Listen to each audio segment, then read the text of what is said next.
This man held off 100 police officers using nothing but a sword and a pair of sunglasses. The standoff lasted for 11 hours, and what happened next was so insane that he became known as the legendary Seattle Street Samurai. Before it was over, the police would shut down like half the city, spray him with chemical attacks, and blast him with fire hoses. But that was just the start, and the standoff only got more and more outrageous as time went on. But it all started much smaller and much stranger.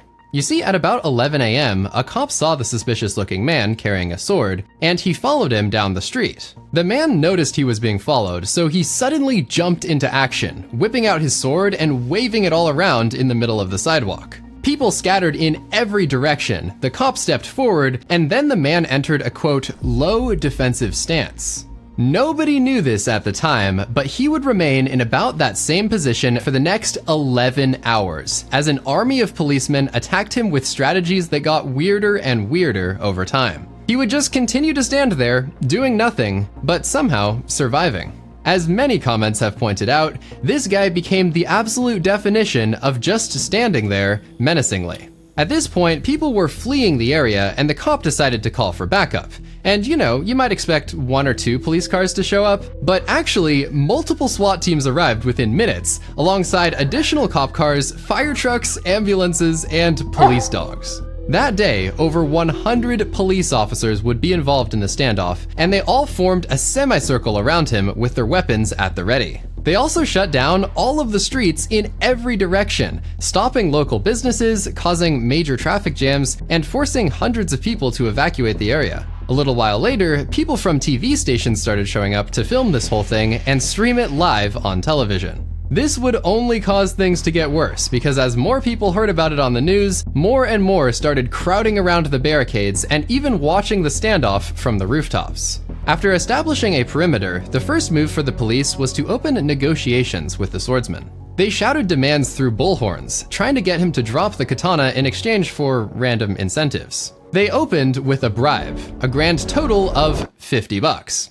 I think you can already guess that he did not say yes to this, but he actually didn't say much at all. He told police that he had brothers in China and Russia, and for some reason he insisted that everyone call him Apollo. His real name is Tony Allison, and the police knew this, but he would always correct them, and sometimes even mutter that he was possessed by the devil.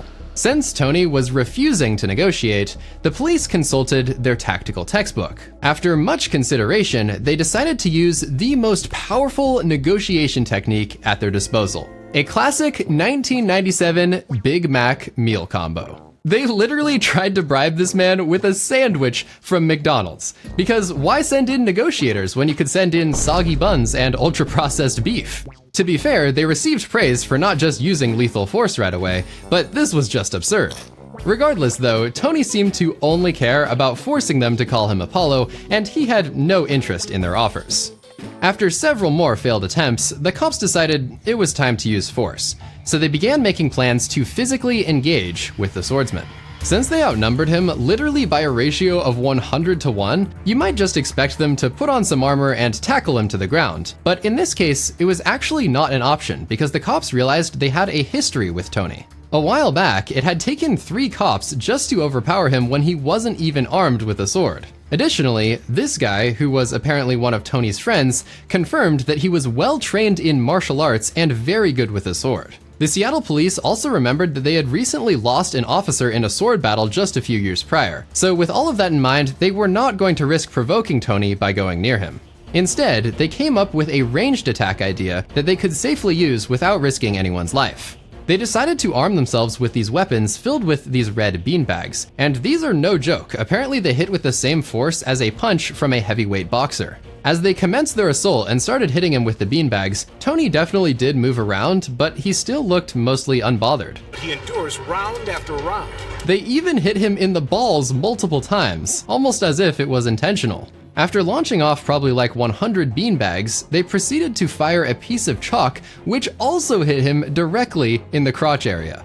After all of those tactics failed, the police finally tried hitting him with bullets made of rubber, wood, and styrofoam. But Tony barely flinched. He started puffing cigarettes, completely ignoring the army of cops that was still surrounding him. Tony seemed pretty chill at this moment, but he had no idea that things would only get more and more outrageous from here on out. Defeated and looking for another plan, the cops decided their next goal would be to make him as uncomfortable as possible, hoping that this would make him surrender. They started with pepper spray, trying to hit him with it from as far away as possible. A few minutes later, they rolled up with these massive portable lights that you might see at like a construction zone or something, and they continued to hit him with the pepper spray for quite some time. They had high hopes, but after 3 straight hours, nothing happened. Tony had sunglasses that largely prevented the lights from bothering him, and somehow he didn't really seem to be affected by the pepper spray. Cops also considered using a taser, but they decided against it because they didn't think it would penetrate his heavy leather jacket. At this point, the standoff had been going on for hours, and the public was getting extremely upset. As you can see from these photos, this was typically a busy area of downtown Seattle in 1997. People were trying to get home from work or pick up their kids from school, but they literally couldn't go anywhere because there were police blockades in every direction and a growing crowd of literally like 100 people who were watching from afar. Business owners were outraged because nobody could come into their shops or stores because of the commotion, and one restaurant would even go on to sue the police department for the revenue that they lost on this day. Other people called up the mayor, saying things like, "Why don't you just shoot him and stop wasting our taxpayer money?"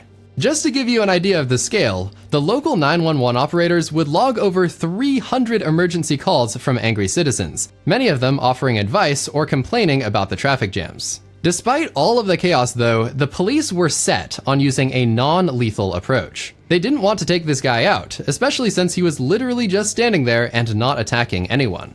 With this in mind, the police were still feeling some pressure, and they were ready to deploy their next weapon. Since the beanbags and pepper spray failed, they needed something more serious. Something that would finally get the job done. So they eventually decided on using tear gas. They suited up in chemical protective gear and full armor, and they approached Tony while spraying the gas out of these cannons. Some of you may not realize that this gas is powerful, and it's even banned in warfare under international law. You become temporarily blinded if it gets into your eyes, it burns your skin, and if you inhale it, you'll be coughing and gasping for hours.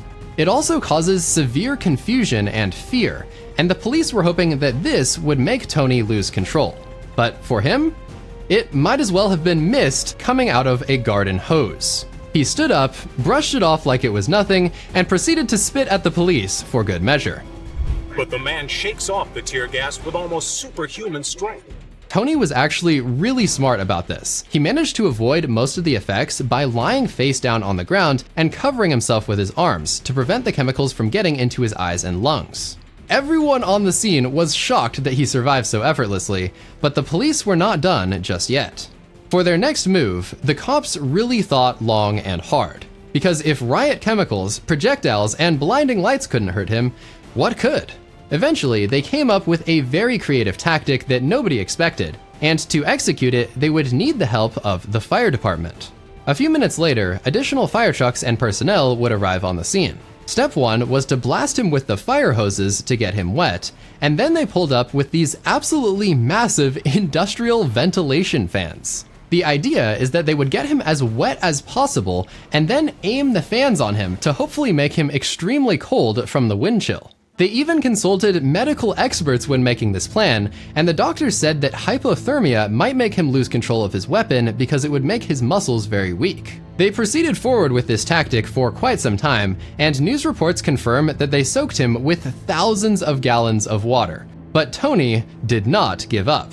He stumbled a little bit and shielded himself from the water, but he remained in full control of his sword. This man has been screamed at through a megaphone, hit in the nuts with beanbags, sprayed with tear gas and pepper spray, and now blasted with fire hoses, and he's not showing a single sign of weakness after 10 hours. Spectators on the scene were even heard joking about how this show was worth the price of admission. The tactics here were truly next level. The assistant police chief even admitted that in 30 years of experience, he has never encountered anyone that was this resilient. It was now getting late into the evening, and the standoff had become a full-on spectacle in the city of Seattle. The crowd reached its largest size yet as people gathered in lawn chairs and sipped their lattes, treating this like some sort of entertainment or sporting event. Thousands more watched live on television, waiting to see what would happen next. By around 10 p.m., the police would again collaborate with the fire department to this time unleash a brutal combo attack. They turned the fire hoses up to full strength so that they would hit with the impact of a hurricane, and then they assembled a group of police to ram this guy with a ladder. They charged in head first and managed to make contact with the ladder, pinning him to the ground while they also continued to blast him with both tear gas and multiple fire hoses. And then, finally, this actually immobilized him. But even after all that, Tony was not done fighting because his arm was still free and still wielding his razor-sharp sword. He would wave it around wildly and proceed to wrestle with the police officers for the next several minutes. He may have been unable to move his legs or torso, but his arm was what really mattered, and the police knew this. In order to safely disarm him, they had to use a long pole to pin his sword arm to the ground, and at long last, an officer was finally able to pull the sword from his insanely strong grip. Cheers erupted from the surrounding crowd, and an insanely wet and cold Tony Allison was immediately sedated, wrapped in a bunch of blankets, and then put into a nearby ambulance. But the story did not end just yet. It had been exactly 11 hours and 11 minutes since the standoff began, and the police seemed very happy with how things were going, saying that they did it exactly by the book. It's true that they didn't use lethal force, but most people probably wouldn't consider all of this to be exactly textbook execution. The following day, Tony was not charged with a crime and he was sent off to a mental hospital.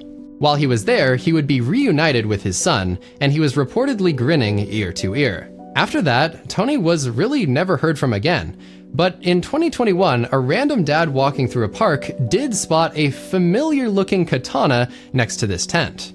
This video almost feels like one of those scenes that they show after the credits roll, hinting that there could be more to the story. But to this day, there is no conclusive proof of what happened to the Seattle street samurai.